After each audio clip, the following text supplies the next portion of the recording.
மொசாதினுடைய அலுவலகம் தாக்கப்பட்டுச்சு அப்படிங்கிற ஒரு செய்தி வந்து கேள்விப்பட முடிஞ்சுது. ஸோ இந்த ரீசன்ட் அப்டேட் என்ன சார்? அந்த செய்தி உண்மைதான் அப்படிங்கிறத இஸ்ரேல் ஒப்புக்கொண்டிருக்கிறாங்க.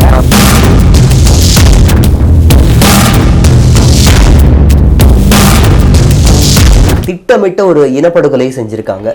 இப்ப ஈரான்லயும் அதே மாதிரி ஒரு விஷயத்தை தான் கண்ணால பார்க்க முடியுது. ஏன்னா மருத்துவமனைகளையும் பெண்களையும் குழந்தைங்களையும் குறி வச்சுதான் இப்ப அழிச்சிருக்காங்கன்னு ஒரு செய்தி வருது. ஸோ இது மனித உரிமை மீறல் இல்லையா? அது அணையும் விளக்கு சுடர்விட்டு எரியும் அப்படிங்கிற மாதிரி நான் ஏற்கனவே சொன்னது போல இஸ்ரேல் வந்து இந்த போரோட ஒழிய போகுது அப்படின்னு தான் நான் வந்து பார்க்கிறேன். அப்ப ஈரான் வந்து இதை சும்மால விட மாட்டாங்க. பெண்கள் குழந்தைகளை கொல்லும் போது நிச்சயமாக மிக கடுமையான ஒரு பதிலடியை இஸ்ரேலுக்கு வந்து கொடுப்பாங்க. குழந்தைகளுக்கு எந்த ட்ரீட்மெண்ட் பண்ணல, அப்படியே அந்த குழந்தைகளை துடிக்க பெட்டில் போட்டு அவங்க சாகிற வரைக்கும் அப்படி விட்டுட்டு இவன் வந்து சண்டை போட்டு இருந்திருக்கிறான். யூதர்களை அடிச்சு ஒழிச்சது யாருன்னா ஐரோப்பிய வெள்ளையர்கள், ஹிட்லர் போன்றவர்கள். இவங்க தான் அவங்கள வந்து அவ்வளவு படாதவப்படுத்தாங்க. இஸ்லாமியர்கள் யூதர்களை இவ்வளவு சித்திரவதையை செய்யவே இல்லை. அது மழை பெய்ஞ்சாலும் ஹிட்லர் யூதர்கள் அடிப்பாரு. இந்த மழை வந்து இவன் வந்து ஏதோ பண்ணிட்டாங்க, மழை பெய்யுது. மழையே பெய்யாம வறட்சியா இருந்தாலும் யூதர்களை தான் அடிப்பாரு. ஏன் இவன் ஏதோ ஒரு மந்திரம் பண்ணி அந்த மழையை வரவிடாம பண்ணியிருக்கிறான். இஸ்ரேல் வந்து நம்ம ஏற்கனவே சொன்னது மாதிரி அவங்க வந்து சமாதானத்தை விரும்பல. தொடர்ந்து தாக்குதல் நடத்தி ஏதாவது ஒரு முடிவு கிடைக்கணும் அப்படின்னு இன்றைக்கு திங்கட்கிழமை தொடங்கி 5 நாட்களாக தொடர்ந்து தாக்குதல்.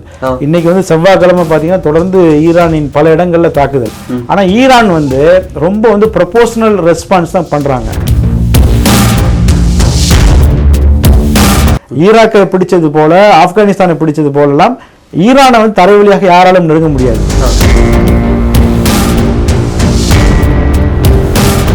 ஐக்கிய நாடுகள் அப்படின்னு சொன்னாலே அந்த சபை வந்துட்டு சமாதானம் அப்படிங்கிற ஒரு விஷயத்தை தான் முன்னெடுத்து வருதுன்னு சொல்றாங்க. இப்போ இது இவ்வளோ நடந்துட்டு இருக்கு, இவ்வளோ அநியாயத்தை வந்து அது ஏன் இன்னும் அவங்க கேட்காம இருக்கு? ஐக்கிய நாடுகள் சபை எப்போதுமே வந்து பார்வையாளர்கள் தான். அது வந்து ஒரு எப்படி வந்து நம்ம ஊரில் சொல்லுவோம்ல, பிரியாணி சாப்பிட்டு போற ஒரு குரூப் தான் ஐக்கிய நாடுகள் சபை. பர்கர் சாப்பிட்டு போயிடுவாங்க. அது ஐக்கிய நாடு சபை பண்ணி கொடுக்குறது அமெரிக்கா. பெரும்பாலும் நிறைய ஃபண்ட் அமெரிக்கா தான் கொடுக்குறாங்க, மற்ற நாடுகள் கொடுக்கலாம் குறைவு. சரிங்களா? அப்போ அது அமெரிக்காவோட இன்னொரு பிரான்ச் அமைப்பு, அவ்வளோதான். நம்ம தான் ஏமாந்து கொண்டு இருக்கிறோம். ஐக்கிய நாடுகள் சபை பெரிய சமாதான அமைப்பு அப்படின்னு ஏமாந்துட்டு இருக்கிறோம்.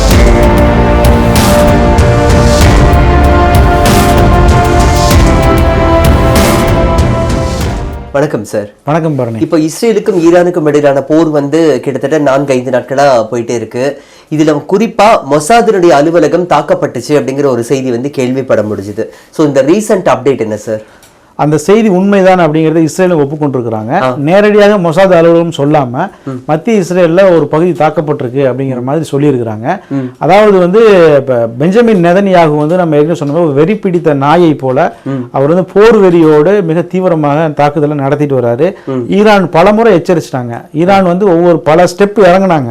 இப்ப நேற்று நைட்டு பாத்தீங்கன்னு சொன்னா, அதாவது திங்கட்கிழமை இரவு மிகப்பெரிய தாக்குதல் நடத்த போறதாக சொன்னாங்க. பட் வந்து நடத்தல. அப்ப அதுவே வந்து என்னன்னா ஈரான் வந்து கொஞ்சம் சமாதானத்தை நோக்கி வராங்க அப்படின்னு சொல்லி பார்க்கப்பட்டது. ஆனா இஸ்ரேல் வந்து நம்ம ஏற்கனவே சொன்னது மாதிரி அவங்க வந்து சமாதானத்தை விரும்பல. தொடர்ந்து தாக்குதல் நடத்தி ஏதாவது ஒரு முடிவு கிடைக்கணும் அப்படின்னு சொல்லி தான் நெதன்யாகு நினைக்கிறார். அதனால என்னன்னா அவர் தொடர்ந்து ஈரான் மீது, தெஹ்ரான் மீது தொடர்ந்து தாக்குதல். இன்றைக்கு திங்கட்கிழமை தொடங்கி 5 நாட்களாக தொடர்ந்து தாக்குதல். இன்னைக்கு வந்து செவ்வாய்க்கிழமை பார்த்தீங்கன்னா தொடர்ந்து ஈரானின் பல இடங்கள்ல தாக்குதல். ஆனா ஈரான் வந்து ரொம்ப வந்து ப்ரொபோஷனல் ரெஸ்பான்ஸ் தான் பண்றாங்க. அதாவது எந்த இடத்தை இஸ்ரேல் தாக்குதோ அதற்கு இணையான ஒரு ரெஸ்பான்ஸ் தான் பண்றாங்க. இப்ப என்னன்னா, எப்படி வந்து ஈரானினுடைய உயர் அதிகாரிகள் எல்லாம் கொல்லப்பட்டார்களோ அதற்கு பழி தீர்க்கும் விதத்துல ஹமாஸினுடைய தலைமையகத்தை, அதே போல அம்மான் அப்படிங்கிற சொல்லக்கூடிய இஸ்ரேல் உளவுத்துறை தலைமையகம், இந்த 2 தலைமையகத்தையும் ஈரான் வந்து தாக்கி இருக்கிறாங்க. இது வந்து கன்ஃபார்ம் செய்யப்பட்ட ஒரு செய்தி தான்.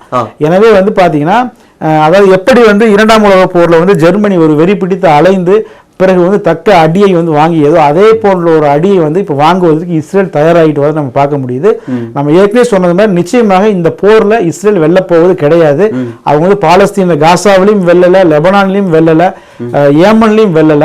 இப்ப 4வதாக ஈரான் போயிருக்கிறாங்க. ஈரான் தான் அவர்களுக்கு தகுந்த சரியான எதிரி. நிச்சயமாக கடுமையான அடி வாங்கிட்டு தான் இஸ்ரேல் வந்து எப்படி வந்து ஜெர்மனி அடையாளம் தெரியாம போச்சோ அதே போல இஸ்ரேலும் இஸ்ரேலை ஆதரிக்கக்கூடிய அமெரிக்காவும் இந்த போரோட அவங்களுடைய அனைத்து வேலைகளும் வந்து முடிவுக்கு வரப்போகுது அப்படின்னு நான் நம்புறேன். இது நிச்சயமாக 3ஆம் உலகப் போரை நோக்கி தான் போக போகுது. 2ஆம் உலகப் போர்ல எப்படி வந்து ஜெர்மனி வந்து அடையாளம் தெரியாம போச்சோ அதே போல இந்த போர்ல வந்து அமெரிக்காவை ஆதரிக்கக்கூடிய இஸ்ரேலும் அடையாளம் தெரியாம போக போறாங்க அப்படிங்கிறத நம்ம பார்க்க முடியுது. சார், இப்போ அதிகப்படியா இஸ்ரேல் ஈரான் மேல வான்வழி தாக்குதல் நடத்திட்டு இருக்காங்க. தரைவழி தாக்குதல் நடத்துறதுக்கான வாய்ப்பு இருக்கா? அப்படி அவங்களால பிடிக்க முடியுமா? அது அதாவது இஸ்ரேலால முடிஞ்ச ஒரே விஷயம் இந்த வான்வழி தாக்குதல் தான். ஏன்னா அவர்களிடம் நவீன விமானங்கள் இருக்குது, நவீன விமானங்கள் இயக்கக்கூடிய விமானிகள் இருக்கிறாங்க, போதுமான அளவு அவங்களுக்கு தொழில்நுட்பம் இருக்கு, எல்லாமே இருக்கு. அது எல்லாவற்றையும் அமெரிக்காவும் மேற்கத்திய நாடுகளும் கொடுக்குறாங்க. இப்ப நம்மளுடைய இந்தியாவில் வந்து பாத்தீங்கன்னா நாம வந்து ரஃபேல் விமானத்தை இப்பதான் நம்ம வாங்குறோம். ரஃபேல் விமானம் அப்படிங்கிறது வந்து ஒரு 4ஆம் தலைமுறை விமானங்கள் தான். பட் வந்து அமெரிக்கா 6ஆம் தலைமுறை விமானம் வரைக்கும் போயிட்டாங்க. அதெல்லாம் அவங்க அந்த லேட்டஸ்ட் டெக்னாலஜி எல்லாம் யாருக்கு கொடுக்குறாங்கன்னா இஸ்ரேலுக்கு தான் கொடுக்குறாங்க. இப்ப லேட்டஸ்டா அமெரிக்கா கண்டுபிடிக்க எல்லாமே இஸ்ரேலுக்கு போய் சேர்ந்துருது. பட் ஈரான் அதே நேரம் பார்த்தீங்கன்னா கிட்டத்தட்ட 30 ஆண்டுகளாக தொடர்ந்து பொருளாதார தடை விதிக்கப்பட்ட நாடாக ஈரான் வந்து இருக்கு. அப்ப ஈரானுக்கு வந்து விமானம் தயாரிப்பதற்கான டெக்னாலஜி எதுவுமே உலக நாடுகள் யாருமே தர்றதில்லை. அதே போல ஈரானிடம் இருந்து வந்து பாத்தீங்கன்னா எண்ணெயை கூட வாங்குவதை அமெரிக்கா தடை போட்டு நிறுத்தி வச்சிருக்காங்க. ஒரு பக்கம் ஈரானுடைய பொருளாதாரத்தை வளரலாம் பண்றாங்க, இன்னொரு பக்கம் ஈரானுடைய அந்த வான்வழி விமான பாதுகாப்பு, அதே போல வான் பாதுகாப்பு அமைப்புகள், இந்த அயன் டோம்ல சொல்றோம், இந்த மாதிரி எந்த டெக்னாலஜியும் ஈரான்கிட்ட போகாதது மாதிரி 30 வருஷமாக அமெரிக்காவும் மேற்கத்திய நாடும் கடுமையான கட்டுப்பாடுகளை விதிச்சிருக்கிறாங்க. அதே நேரம் இன்னொரு பக்கம் அவ்வளவையும் வந்து இஸ்ரேலுக்கு அள்ளி கொடுத்துருக்காங்க. அதனால வந்து இஸ்ரேல் வந்து அந்த வான்வழி தாக்குதல்ல இஸ்ரேல் வந்து டாமினேட் பண்றாங்கிறது உண்மைதான். பட் அது வந்து என்னன்னா அந்த வெறும் வான்வழி தாக்குதல் மூலமாக மட்டும் ஒரு நாட்டை வந்து ஒடுக்கிட முடியாது. இதே வான்வழி தாக்குதல் தான் அவர்கள் லெபனான் மீது நடத்தினாங்க. பட் லெபனானினோட ஒரு சின்ன ஒரு ஸ்கொயர் ஃபீட்டை கூட அவங்களால பிடிக்க முடியல. சில பகுதிகள் இருந்தாலும் கூட அவங்க வந்து விரைவில் வெளியேறிடுவாங்கன்னு வைங்களே, பிடிக்க முடியல. அதே போல வந்து இன்னைக்கு காசாவை வந்து 1.5 வருஷமாக அவங்க கைப்பற்றி வச்சிருந்தாங்க கூட நிரந்தரமாக அந்த காசாவை அவர்களால் கைப்பற்ற முடியாது. சரிங்களா? ஆப்கானிஸ்தானை பார்க்குறோம், 10, 20 ஆண்டு 25 ஆண்டுகள் இருந்த அமெரிக்கா என்ன செஞ்சாங்க? தலைதறிக்க ஓடி வந்தாங்க. ஆப்கானிஸ்தானில் கூட அந்த தாலிபான்கள்ட்ட என்ன இருந்துச்சு? வெறும் துப்பாக்கி மட்டும்தான், வேற எந்த ஆயுதங்கள் நவீன விமானமா வச்சிருந்தாங்க இல்ல என்ன எதுவுமே இல்ல, வெறும் துப்பாக்கி வச்சு விரட்டி அடிச்சிருக்காங்க. சரிங்களா? பட் ஆனா ஈரான் வந்து அப்படி வந்து இவர்களோடு யாரோடுமே ஒப்பிட முடியாது. ஈரான் வந்து எதுல பலம் அப்படின்னா அவங்க ஏவுகணை தொழில்நுட்பத்திலையும் ட்ரோன் தொழில்நுட்பத்திலையும் அவர்கள் பலம். தரை வழியாக ஈரானை வந்து உலகத்துல எந்த நாடுமே நெருங்க முடியாது. ஈராக்கை பிடிச்சது போல, ஆப்கானிஸ்தானை பிடிச்சது போலலாம் ஈரானை வந்து தரை வழியாக யாராலும் நெருங்க முடியாது. ஒருவேளை அப்படி நெருங்கி ஒருவேளை ஈரானை பிடிக்கிறாங்கன்னு வச்சுக்கோங்க, ஒருவேளை பிடிக்கிறாங்க, ஏன் முடியாது, அமெரிக்கா எல்லா நாடும் சேர்ந்து பிடிக்கிறாங்க, என்ன ஆகும் அப்படின்னா அவர்கள் பிடிப்பதற்கு முன்பு உலக மக்கள் தொகையில குறைஞ்சபட்சம் 30-40% அழிஞ்சிரும். புரியுதுங்களா? அவ்வளவு பலமான நாடு ஈரான். இப்போ இந்த ஒரு போர் அதிதீவிரமான ஒரு நிலைக்கு போகுதோங்கிற ஒரு பயம் தான் உலக நாடுகளுக்கே வந்திருக்கு. இன்னும் எதை நோக்கி போகும், எவ்வளவு நாள்ல அது நடக்கிறதுக்கான வாய்ப்புகள் இருக்கு? அதான் என்னை பொறுத்த வரைக்கும் இப்போது வரைக்கும் நம்ம இந்த செய்திகள் நம்ம தொடர்ந்து பார்க்கும்போது நம்ம ஃபர்ஸ்ட் நாள் என்ன சொன்னோமோ அதுதான் தொடர்ந்து நடந்துட்டு இருக்கு. இந்த போரை வந்து இஸ்ரேல் வந்து நிறுத்த போறதில்லை. இஸ்ரேல் வந்து 3 எய்ம் வந்து சொல்றாங்க, போர் இலக்குகள் என்னன்னா ஈரானினுடைய அணுசக்தி திட்டங்களை ஒழிப்பது, ஈரானுடைய மிசைல்ஸ் டெக்னாலஜியை ஒழிப்பது, ஈரானில் ஆட்சி மாற்றத்தை ஏற்படுத்தி 3 இலக்குகளை சொல்றாங்க.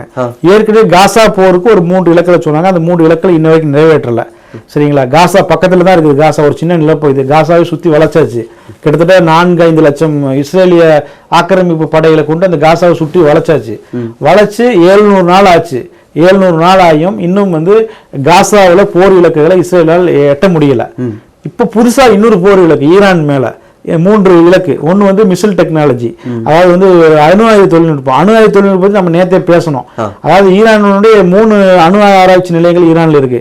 அந்த 3 அணு ஆராய்ச்சி நிலையங்கள்ல 2 அணு ஆராய்ச்சி நிலையங்கள்ல லேசா டேமேஜ் பண்ணிருக்காங்க.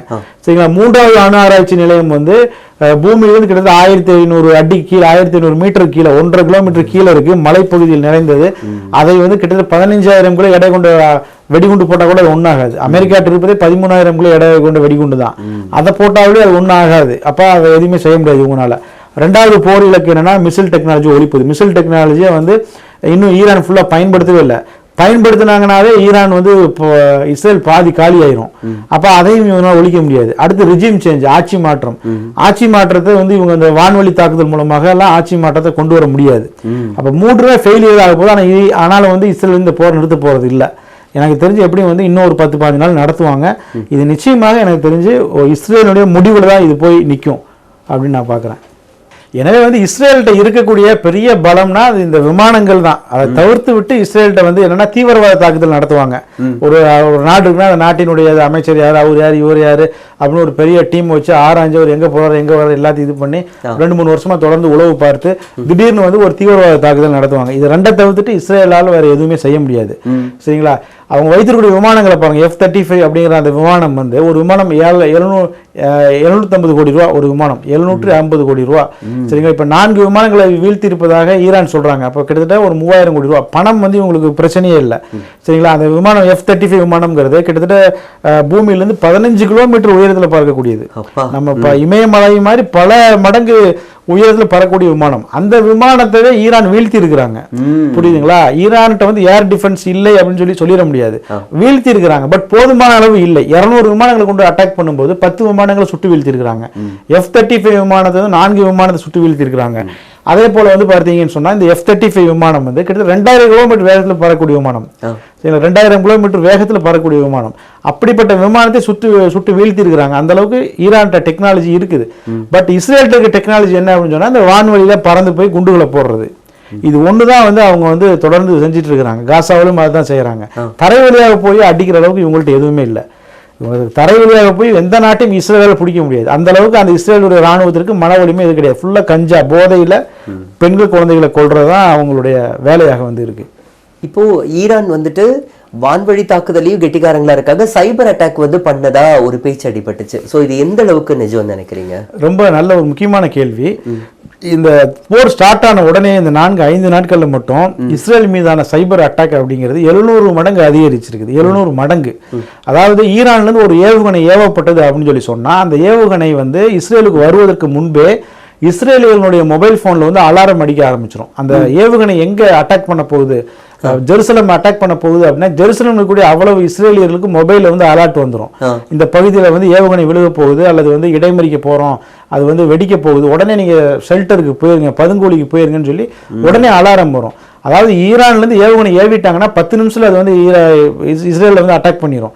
அந்த 10 நிமிஷத்துக்கு அங்கே ஏவன உடனே இங்க வந்து அலர்ட் வந்துடும். சரிங்களா? அப்போ வந்து என்ன செய்வாங்க, அவங்க பதுங்கோலிக்கு போவாங்க. இப்ப ஈரானுடைய சைபர் அட்டாக் எப்படி நடந்திருக்கு அப்படின்னு சொன்னா ஃபேக் மெசேஜஸ் வர ஆரம்பிச்சிருச்சு. அங்க ஏவுகணை ஏவவே மாட்டாங்க. பட் திடீர்னு அலாரம் அடிக்கும். உடனே என்ன செய்வாங்க, இஸ்ரேலிய செட்டிலர்கள் எல்லாரும் ஓடி போய் பங்கர்ல போய் ஒளிஞ்சுக்குவாங்க. அப்ப இஸ்ரேல் கவர்மெண்ட் பார்த்துட்டு என்னடா நம்ம அலாரமே கொடுக்கலையே அப்படின்னு சொல்லிட்டு என்ன செய்யறாங்க, இது வந்து ஃபேக் அலாரம், நாங்க கொடுக்கல, அவங்க போய் அதே இதுல மக்களை வெளியில வாங்கன்னு சொல்லி கூப்பிடுறாங்க. சில நேரங்கள் என்ன ஆகுதுன்னா இஸ்ரேல் ஒரிஜினலாவே அலாரம் கொடுக்குறாங்க. அங்க ஏவுகணை ஏவனவுன்னா உடனே என்ன செய்யறாங்க அப்படின்னு சொன்னா அலாரம் கொடுக்குறாங்க இஸ்ரேல். அவங்க எல்லாம் பங்கருக்கு போயிடுறாங்க. திடீர்னு திரும்ப ஒன்னொரு அலாரம் வருது 5 நிமிஷத்துல. ஏன்னா பங்கருக்குள்ள இருக்காதீங்க, உடனே வெளியில வந்துருங்க, பங்கருக்குள்ள அட்டாக் நடக்க போகுதுன்னு சொல்லி உடனே அவங்க வெளியில வரும்போது இஸ்ரேல் கவர்மெண்ட் என்ன பண்ணு தெரியல அவனுக்கு. ஏன்னா அவன் அந்த அலாரம் அவன் கொடுக்கவே இல்லை, அது ஈரான்ல இருந்து வந்த அலாரம். மக்கள் வந்து கொடுத்ததா ஈரான் கொடுத்தான்னு தெரியாம குழப்பத்துல வந்து இஸ்ரேலிகள் இருக்கிறத நம்ம பார்க்க முடியுது. இன்னொரு பக்கம் பாத்தீங்கன்னா நேற்று இரவு திங்கட்கிழமை இரவு வந்து இஸ்ரேலினுடைய அயன் டோம் வந்து தவறுதலாக மால் ஃபங்க்ஷன் ஆகி அது டெல்லவிவே திரும்பவும் தாக்கியிருக்கு. டெல்லவிவிலிருந்து பறந்த ஏவுகணை வந்து திரும்பவும் டெல்லவிவே போய் தாக்கியிருக்கு. அதே போல வந்து பார்த்தீங்கன்னா நேற்று ஏவுகணை ஈரான்லேருந்து புறப்பட்ட உடனேயே இங்கே வந்து டெல்லவிவில் வந்து அலாரம் வரணும், பட் வரவே இல்லை. இஸ்ரேலி ஊடகங்கள்லாம் எப்படி நியூஸ் போடுறாங்கன்னா ஈரான் வந்து லான்ச் பண்ணதா சொல்றாங்க, ஆனால் அலாரம் வரலைங்கிறாங்க. ஏன்னா அலாரம் வரக்கூடிய சிஸ்டம் வந்து ஹேக் ஆயிடுச்சு. திடீர்னு பார்த்தா ஏவுகணை இஸ்ரேலுக்குள்ள நுழைஞ்சதற்கு பிறகு அலாரம் வந்து அதற்கு பிறகு எல்லாம் வந்து ஓடி இருக்கிறாங்க. இப்படியாக வந்து இஸ்ரேலுக்கு எதிரான சைபர் அட்டாக் ஒரு பக்கம் ஈரானிய ஹேக்கர்கள் வந்து ரொம்ப தீவிரமா பண்ணிட்டு வரதை நம்ம பார்க்க முடியுது. சார், இப்போ இஸ்ரேல் காசா மேல பெண்கள் குழந்தைகளை தான் அதிகமா குறி வச்சு திட்டமிட்ட ஒரு இனப்படுகொலை செஞ்சிருக்காங்க. இப்ப ஈரான்லயும் அதே மாதிரி ஒரு விஷயத்தை தான் கண்ணால பார்க்க முடியுது. ஏன்னா மருத்துவமனைகளையும் பெண்களையும் குழந்தைங்களையும் குறி வச்சுதான் இப்ப அழிச்சிருக்காங்கன்னு ஒரு செய்தி வருது. ஸோ இது மனித உரிமை மீறல் இல்லையா? இது அணையும் விளக்கு சுடர்விட்டு எரியும் அப்படிங்கிற மாதிரி நான் ஏற்கனவே சொன்னது போல இஸ்ரேல் வந்து இந்த போரோட ஒழிய போகுது அப்படின்னு தான் நான் வந்து பார்க்கிறேன். இது வந்து 3ஆம் உலக போரில் எப்படி ஜெர்மனிக்கு நடந்தோ அதே போல் இஸ்ரேலுக்கு இந்த போர் வந்து ஒரு முடிவுரையாக இருக்கும்னு நான் பார்க்கிறேன். ஏன்னா காசாவில் கிட்டத்தட்ட வந்து 30,000-40,000 பெண்கள் குழந்தைகளை கொண்டு குவிச்சு அதை கேட்பதற்கே ஆள் இல்லாத ஒரு நிலை இருக்கு. நமக்கு வர்ற செய்திகள்லாம் கொஞ்சம் தான். அங்க வந்து எவ்வளவோ துயரங்கள் காசாவில் நடக்குது, நமக்கு வந்து தெரியாம எவ்வளவு நடக்குது நமக்கு வந்து தெரிய வரல. இப்ப பட் ஈரான்ல நடக்கிறது எல்லாமே நமக்கு வந்து தெரிய வந்திருக்கு. அப்ப ஈரான் வந்து இதை சும்மா விட மாட்டாங்க. பெண்கள் குழந்தைகளை கொல்லும் போது நிச்சயமாக மிக கடுமையான ஒரு பதிலடியை இஸ்ரேலுக்கு வந்து கொடுப்பாங்க. இஸ்ரேலுடைய அது இறுதி காலமாக அது இருக்கும். ஏன்னா ஒரு பக்கம் அதாவது ஒரு கெட்டதில் ஒரு நல்லது அப்படிங்கிற மாதிரி இவங்க காசாவில் ஃபாலோ பண்ண அதே பாலிசி ஈரானுக்கு ஃபாலோ பண்ணும்போது ஈரானுடைய அடி வந்து ரொம்ப பயங்கரமா இருக்கும். ஈரானியனுடைய அமைச்சர்கள் தொடர்ந்து IRGC அதிகாரிகள் இப்போ கூட ஒரு பேட்டியை கொடுத்துருக்குறாங்க லெபனான் ஊடகத்துக்கு. நாங்கள் வந்து உண்மையாகவே இன்னும் வந்து எங்கள் ஆயுதங்களை பயன்படுத்தவில்லை, நாங்கள் பயன்படுத்த எல்லாமே பழைய தலைமுறை ஆயுதங்கள் தான், புதிய ஆயுதங்கள் நாங்கள் பயன்படுத்தவே இல்லை. அதே போல மிக நீண்ட வேருக்கு மிக நீண்ட ஒரு லாங் வாருக்கு வந்து நாங்கள் தயாராக இருக்கிறோம். அதுக்கான எல்லா விதமே எங்கள்கிட்ட இருக்கு. நாங்கள் வந்து இப்போதைக்கு எங்களுடைய திட்டங்களின் அடிப்படையில் இந்த போர் வந்து நீடிக்க வேணாம்னு நாங்கள் நினைக்கிறோம், இந்த போர் முடிவுக்கு வரும்னு நாங்கள் நினைக்கிறோம். பட் இஸ்ரேல் வந்து இந்த போரை தொடர்ந்ததுன்னு சொல்லி சொன்னா நிச்சயமாக எவ்வளவு பெரிய போரையும் வந்து நாங்கள் சந்திக்க தயாராக இருக்கிறோம். எங்கள்கிட்ட வந்து எங்களுடைய மிசில் ஸ்ட்ரக்சரோ அல்லது வந்து மற்ற ராணுவ ஸ்ட்ரக்சரோ இஸ்ரேல் வந்து ஃபுல்லா வந்து டேமேஜ் பண்ணல, மிகவும் சொற்பமாக தான் டேமேஜ் பண்ணி அப்படிங்கிறத அவங்க சொல்லியிருக்கிறாங்க. நீங்க கேட்ட ஒரு கேள்வி என்ன முக்கியமான விஷயம் என்னன்னா, இஸ்ரேலை பொறுத்த வரைக்கும் மனிதர்களுடைய அந்த ரத்தங்களை காட்டி பயமுறுத்துவது அவங்களுடைய ஸ்ட்ராட்டஜி. அவங்க எவ்வளவு கொடூரமானவர்கள் அப்படின்னா, ஒரு கட்டடத்தின் மீது குண்டு போடுவாங்க, அங்கு வந்து சிக்கி மக்கள் வந்து கைகால்களை இழந்து அப்படியே ரத்த வெள்ளத்தில் துடிக்கும் போது அவர்களை காப்பாற்றுவதற்கு ஆம்புலன்ஸ் போச்சுன்னா அந்த ஆம்புலன்ஸ் மீது அட்டாக் பண்ணுவாங்க. ஏன் அவங்களோட நோக்கம் என்ன அப்படின்னா, அந்த மக்கள் வந்து துடித்து உயிரிழக்கிறத சுற்றி இருப்பவர்கள் பார்க்கணும், அதை போய் மற்றவர்கள்ட்ட அவங்க போய் சொல்லணும். அப்ப இஸ்ரேலை எதிர்க்கக்கூடிய எண்ணமே யாருக்குமே வரக்கூடாது அப்படிங்கறத அவங்களுடைய ஸ்ட்ராட்டஜி. ஒரு காசாவில் ஒரு இடத்துல என்ன பண்றாங்கன்னா, அல் நாசர் அப்படிங்கிற ஒரு ஹாஸ்பிட்டல், அந்த ஹாஸ்பிட்டல்ல வந்து என்ன செய்யறாங்க, இஸ்ரேலிய படைகள் வந்து அனௌன்ஸ் பண்றாங்க இந்த ஹாஸ்பிட்டல் அங்கே அட்டாக் பண்ண போறோம், உடனே அங்கிருந்து எல்லாம் போங்க அப்படின்னு சொல்லும் போது என்ன செய்யறாங்கன்னா, அங்க இருக்கக்கூடிய மருத்துவர்களும் நர்ஸுகளும் போக மாட்டோம் அப்படிங்கிறாங்க. அப்ப இஸ்ரேலிய படைகள் அங்க போய் உள்ள போய் என்ன செய்யறாங்கன்னா, இந்த உடனே கிளம்புங்க, உங்களுக்கு இந்த மருத்துவமனை மீது குண்டு போட போறோம்னு சொல்லும் போது அந்த மருத்துவர் என்ன சொல்றாங்கன்னா, இங்க வந்து ஒரு 10 குழந்தைகள் வந்து இதுல இருக்கிறாங்க, இன்குபேட்டர்ல இருக்கிறாங்க, இவங்களை வந்து வெளியில எடுத்துட்டு போக முடியாது, எங்கேயுமே வந்து மின்சார வசதி இல்லை, அப்ப இவங்களை வந்து வெளியில எடுத்துட்டு போக முடியாது, அதனால வந்து தயவு செஞ்சு வந்து அனுமதிங்கன்னு சொல்லும்போது உடனே இஸ்ரேல் என்ன சொல்றாங்கன்னா, நாங்க எங்க டாக்டர்ஸ் வச்சு நாங்க பாத்துக்கிறோம், நீங்களா போங்க அப்படின்னு சொல்லிட்டு அனுப்பிச்சிடறாங்க. அனுப்பிட்டு அந்த மருத்துவமனையை வந்து ஒரு பேஸா வச்சு அங்கிருந்து என்ன செய்யறாங்க, இப்ப ஹமாஸ் கூட சண்டை போடுறான். சண்டை போட்டு ஒரு வாரம் தொடர்ந்து சண்டை நடக்குது. சண்டை நடந்ததுக்கு பிறகு அங்கிருந்து அந்த மருத்துவமனையிலிருந்து இஸ்ரேல் படைகள் வெளியில போயிடுறாங்க. அதற்கு பிறகு அந்த பாலஸ்தீனியர்கள் வந்து அங்க வந்து உள்ள வந்து பாக்குறாங்க, மருத்துவமனையில் குழந்தைகள் இருந்தாங்களே என்ன ஆச்சு அப்படின்னு சொல்லி பார்க்கும்போது அந்த கிட்டத்தட்ட 8 குழந்தைகள் பெட்டில் படுத்த படுக்கையே அப்படி இருக்கிறாங்க. அவர்கள் உடம்புல இருந்து புழுக்கள் வந்து வெளியேறுது. அந்த குழந்தைகளை அவன் எதுவுமே பண்ணல, இந்த குழந்தைகளுக்கு எந்த ட்ரீட்மெண்ட்டும் பண்ணல, அப்படியே அந்த குழந்தைகளை துடிதுடிக்க பெட்டில் போட்டு அவங்க சாகிற வரைக்கும் அப்படி விட்டுட்டு இவன் வந்து சண்டை போட்டு இருந்திருக்கிறான். இது இஸ்ரேலினுடைய உண்மையான முகத்தை தெரிஞ்சுக்கிறதுக்கு இந்த ஒரே ஒரு சம்பவம் வந்து போதும். சரி சார், அப்போ இந்த மாதிரி பண்றாங்க. இப்போ இஸ்ரேல் மக்களுக்கே வந்து பிரதமர் பெஞ்சமின் நெதன்யாகு மேல ஒரு அதிருப்தி தான் நிலவிட்டு இருக்கு. அப்போ அந்த மக்கள் வந்து அங்க கொந்தளிக்க மாட்டாங்களா? இஸ்ரேலை பொறுத்த வரைக்கும் அவங்கள நம்ம பொதுமக்களாகவே கன்சிடர் பண்ணக்கூடாது. இஸ்ரேல் அப்படிங்கிறது ஒரு ராணுவ பேஸ், அவ்வளவுதான்.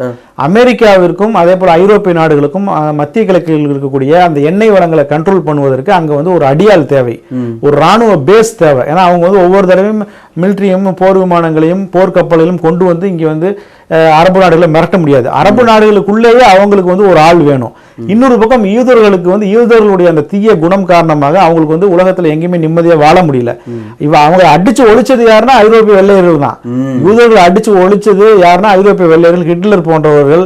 இவங்க தான் அவங்கள வந்து அவ்வளவு படாதவப்படுத்தாங்க. இஸ்லாமியர்கள் யூதர்களை இவ்வளவு சித்திரவதையை செய்யவே இல்லை, பண்ணது கூட யாருன்னா அவங்க தான். அப்போ ஒரு கட்டத்தில் என்ன சொல்றாங்க, நீ வந்து இங்கே அடிபட்டு சாகிறதுக்கு என்ன செய்யும், உனக்கு தனி நாடு உனக்கு கிரியேட் பண்ணு அப்படின்னு சொல்லி அது ஒரு பெரிய வரலாறு. யூதர்களுக்கு தனி நாடை வந்து ஒருத்தன் கிரியேட் பண்றான், ஒரு யூதர் ஒரு பத்திரிகையாளர் யூத பத்திரிகையாளர் கிரியேட் பண்றாரு. அவர் சொல்லும் போது என்ன செய்யறாங்க, சரிதான், நமக்கு தனி நாடு இருந்துச்சுன்னா நமக்கு கொஞ்சம் சேஃப்டி இருக்கும், இந்த வெள்ளையர்கள் நம்மளை வந்து அடிச்சு கொள்றாங்க. ரஷ்யாவில் வந்து எப்படி சட்டம் இருந்துச்சுன்னா, முன்னாடி யூதர்கள் சொந்த ஊரை விட்டு வெளியே போகக்கூடாது, கட்டுப்பாடு யூதர்களுக்கு வந்து கட்டுப்பாடு என்னன்னா, அவங்க சொந்த ஊரை விட்டு கூட வெளியே போகக்கூடாது, கவர்மெண்ட்டை பர்மிஷன் வாங்கணும். ஏன்னா அவன் வந்து அதாவது ஹிட்லர் வந்து யூதர்களை ஏன் அடிச்சாரு அப்படின்னா, அவன் வந்து எது செஞ்சாலும் அடுத்தவங்களுக்கு இறஞ்சலாத்தான் செய்வான். அதாவது மழை பெய்ஞ்சாலும் ஹிட்லர் யூதர்கள் அடிப்பாரு. இந்த மழை வந்து இவன் வந்து ஏதோ பண்ணிட்டான் அதனால மழை பெய்யுது, மழையே பெய்யாம வறட்சியா இருந்தாலும் யூதர்களை தான் அடிப்பாரு. ஏன் இவன் ஏதோ ஒரு மந்திரம் பண்ணி அந்த மழையை வரவிடாம பண்ணியிருக்கிறான் புரியுங்களா. தொற்று நோய்கள் வந்துச்சுன்னா யூதர்கள் அடிப்பார், இவன் தான் தொற்று நோயை பரப்புறான் அப்படின்னு சொல்லி எதுக்கு எடுத்தாலும் யூதர்கள் தான் அடிப்பார். அதே போல் ரஷ்யாவில் அப்படித்தான் யூதர்கள் கடுமையான கட்டுப்பாடுகள் இருந்தது. இஸ்லாமியர்கள் தான் யூதர்கள் அரவணைச்சு பாலஸ்தீனத்துக்கு அவங்க வரும்போது அவங்கள வந்து வாங்க அகதிகளாக எல்லாருக்கும் அடி வாங்கி சாகிறான்னு சொல்லி அவங்களுக்கு வந்து இடம் கொடுத்தது. அப்போ என்ன வெள்ளையர்கள் என்ன செய்கிறாங்கன்னு சொன்னால் இவங்களை வந்து நம்ம அடிக்கிற அளவுக்கு அடித்து துவச்சிட்டோம், இப்போ இவங்களுக்கு ஒரு இப்போ இவங்களை அடியாள் மாதிரி யூஸ் பண்ணிக்குவோம் அப்படின்னு சொல்லிட்டு என்ன செய்கிறாங்க, அந்த மத்திய கிழக்கில் வந்து இவங்களுக்கு ஒரு நாடை ஏற்படுத்துவதற்கு பிரிட்டன் வந்து ஓகே பண்ணி பிரிட்டன் உதவியோடு இவங்க நாட்டை ஏற்படுத்துறாங்க. இது வந்து உண்மையாக ஒரு நாடு கிடையாது, வந்து ஒரு மிலிட்ரி பேஸ் தான். அங்கே இருக்கக்கூடிய மக்கள்லாம் நம்ம சாதாரண நம்ம உலகத்தில் உள்ள பிற பகுதி மக்கள் மாதிரி யோசிக்க மாட்டாங்க. இப்போ இந்தியாவில் உள்ள மக்கள் எப்படி யோசிப்பாங்க, ஒரு போர் வர தேவையில்லை, ரத்தம் சிந்தணும் தேவையில்லைன்னு நினைப்பாங்க. உலகத்தில் எல்லா நாடு மக்களும் அப்படிதான் நினைப்பாங்க. ஆனால் இஸ்ரேலில் அப்படி நினைக்க மாட்டாங்க. அவங்க என்னதான் அடி வாங்கினாலும் இது பண்ணாலும் அடுத்தவனை வந்து அவங்க கொள்வதை ரசிப்பாங்க. அவங்க இப்போதுமே வந்து காசா மீதான போறவோ அல்லது வந்து ஈரான் மீதான போறவோ வந்து அவங்க எதிர்க்கலாம் இல்லை, அவங்க ஆதரிக்க தான் செய்யறாங்க. ஆனா அவங்களுக்கு அடிவிடுக்கும் போது அவங்க நெதன்யாகு எதிர்க்கிறாங்க. இப்போ நெதன்யாகு எங்களை காப்பாற்ற மாட்டேங்கிறாரு, எங்களை காப்பாத்திட்டு அடிங்க அப்படிதான் அவங்க சொல்றாங்களே தவிர நம்ம நினைக்கிற மாதிரி அவங்க வந்து நெதன்யாவுக்கு எதிராக ரொம்ப மனிதநேயம் மிக்கவர்கள் அப்படின்லாம் நம்ம சொல்ல முடியாது. வெகு சொற்பமானவர்கள் இருக்கலாம். இப்போ இன்னொரு கேள்வி சார், ஐக்கிய நாடுகள் அப்படின்னு சொன்னாலே அந்த சபை வந்துட்டு சமாதானம் அப்படிங்கிற ஒரு விஷயத்தை தான் முன்னெடுத்து வருதுன்னு சொல்றாங்க. இப்போ இது இவ்வளோ நடந்துட்டு இருக்கு, இவ்வளோ அநியாயத்தை வந்து அது ஏன் இன்னும் அவங்க கேட்காம இருக்கு? ஐக்கிய நாடுகள் சபை எப்போதுமே வந்து பார்வையாளர்கள் தான். அது வந்து ஒரு எப்படி வந்து நம்ம ஊர்ல சொல்லுவோம்ல, பிரியாணி சாப்பிட்டு போற ஒரு குரூப் தான் ஐக்கிய நாடுகள் சபை. பர்கர் சாப்பிட்டு போயிடுவாங்க அவ்வளவுதான். எப்படி சொல்றீங்க? அவங்க எந்த போரை நிறுத்தி இருக்காங்க, உலகத்துல எந்த போரை வந்து ஐக்கிய நாடுகள் சபை நிறுத்தி இருக்கு? காசாவில் வந்து 600 நாட்களுக்கு மேலாக போர், 700 நாள் ஆக போகுது, தொடர்ந்து போர் நடக்குது. 75,000 பேர் கொல்லப்பட்டிருக்கிறாங்க, பெண்கள் குழந்தைகள் அவ்வளவு கொல்லப்பட்டிருக்கிறாங்க. சாப்பாடு இல்லை, தண்ணி இல்லை, மின்சாரம் இல்லை, எதுவுமே இல்லை. குடிப்பதற்கு தண்ணி இல்லாம பனித்துளிகள் விழுந்திருக்கிற அந்த பனித்துளிகள் பாறைகளை தேங்கி நிற்கும் பதிலாக அந்த தண்ணியை எடுத்து குடிக்கிறாங்க. கடல் தண்ணியை வந்து குடிக்கக்கூடிய ஒரு நிலை இருக்கு.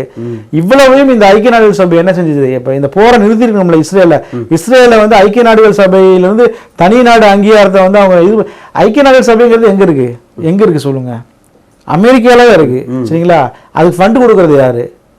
அது ஐக்கிய நாடு சபை ஃபண்ட் கொடுக்கறது அமெரிக்கா. பெரும்பாலும் நிறைய ஃபண்ட் அமெரிக்கா தான் கொடுக்குறாங்க, மற்ற நாடுகள் கொடுக்கலாம் குறைவு சரிங்களா. அப்போ அது அமெரிக்காவோட இன்னொரு பிரான்ச் அமைப்பு அவ்வளவுதான்.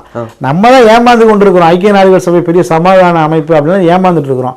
ஐக்கிய நாடுகள் சபை வந்து உலகம் முழுக்க மண்ணின் மைந்தர்கள் எவ்வளோ நாடுகள்ல தாக்கப்பட்டு கொல்லப்படும் போதெல்லாம் இந்த ஐக்கிய நாடுகள் சபை எதுவுமே செய்யலை. இது முழுக்க அமெரிக்காவின் கட்டுப்பாடு இருக்கக்கூடிய ஒரு அமைப்பு அவ்வளவுதான். அதாவது எப்படி வந்து நம்ம ஊர்ல வந்து போலீஸ் வந்து ரொம்ப பெரிய ஏதாவது தவறு நினைச்சு நம்ம போய் ஆர்ப்பாட்டம் போராட்டம் நடத்துவோம், அப்ப போலீஸே ஒரு இடம் கொடுப்பாங்க, இந்த இடத்துல போய் கத்திட்டு போயிரு அப்படின்னு. ஏன்னா நம்ம மனக்குமுறலை வெளிப்படுறதுக்கு வடிகால் வேணும்ல, அப்படி ஒரு வடிகால் தான் ஐக்கிய நாடுகள் சபை.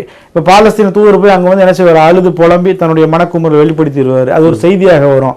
அப்ப பாலஸ்தீனியர்களுக்கு ஒரு சின்ன ஒரு ரிலீஃப், பரவாயில்ல நம்மளுடைய பிரச்சனை நம்ம சொல்லிட்டோம், அவ்வளவுதான் அந்த ஐக்கிய நாடுகள் சபை. அதுக்கு தான் ஐக்கிய நாடுகள் சபையை தவிர சல்லி பைசாவுக்கும் பிரயோஜனம் இல்லாத அமைப்பு தான் ஐக்கிய நாடுகள் சபை.